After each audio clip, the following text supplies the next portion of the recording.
Septemba 30. Jumanne. Mwaka wa 2025, mwanzo wa majibu ya milele. Mwanzo 13:18. Basi Abramu akahamisha hema zake, akaenda kukaa karibu na miti mikubwa ya Mamre huko Hebroni, ambako alimjengea Bwana madhabahu. Lazima uishi maisha yako ya imani ipasavyo na utafute njia yako. Ili kufanya hivyo, ni lazima uepuke hila za shetani zinazojaribu kukufanya umwache Mungu. Lazima pia utambue kwamba Injili ni jinsi Mungu wa Utatu yuko pamoja nawe kupitia Roho Mtakatifu. Zaidi ya hayo, lazima utafute njia ya kutumika kwa ajili ya kazi ya kufanya uinjilisti wa ulimwengu. Unapaswa kufanya nini?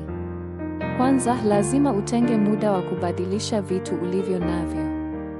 Unapoweka chini kutokuamini kwako yote ambayo yanakuzuia kumwamini Mungu, kazi zitaanza.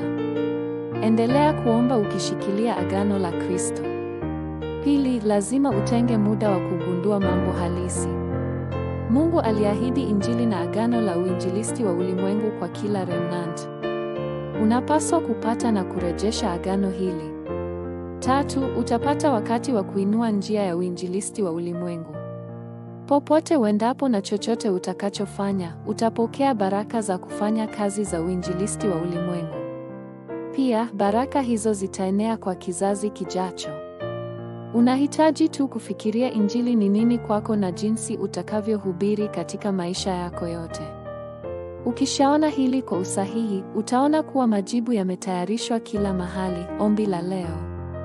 Mungu Baba, nisaidie kuishi mwendo ufaao wa imani na kugundua njia ambayo umeniandalia. Ninaomba katika jina la Bwana Yesu Kristo aliye hai. Amen.